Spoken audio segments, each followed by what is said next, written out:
A B C D ఎలుకల బాధ, పొద్దున లేస్తే పిల్లల బాధ, బజారుకెళ్తే పైసల బాధ అని ఒక పద్యం గుర్తుందా?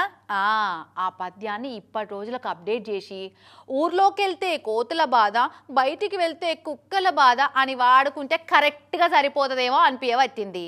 ఇంటింటికి మట్టిపోయి అన్నట్టు ఊరూరికి కోతులు కుక్కల బాధలే నడుస్తున్నాయి. అగో కోతుల బాధ భరించలేక ఊర్లో ఏం కథ చేసిరో చూస్తే మీరు కూడా పక్కాగా ఫాలో అవుతారేమో.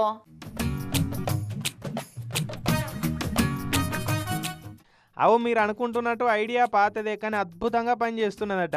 ఈ ఊరు మీద వాడి బెదిరించి దబాయించి మందిని గరుచుకుంటా బతుకుతున్న కోతుల మీద ఇగో ఈ మనిషికే చింపాంజీ లెక్క డ్రెస్సు తొడిగి ఊరంతా తిప్పితే ఇదేందిరో మనిషి లెక్క లేదు, కొండంగా లెక్క లేదు, అసలైన చింపాంజీ లెక్కనే లేదు అని కన్ఫ్యూజన్లో పడి కోతులన్నీ ఫరారైతున్నాయట. యాదాద్రి జిల్లా రాజపేట మండలం మల్లెగూడెం పక్క పొంటే జంగిల్ లెక్క ఉండే వరకు కోతులు వచ్చి ఊర్లోనే మకాం వేస్తున్నాయట.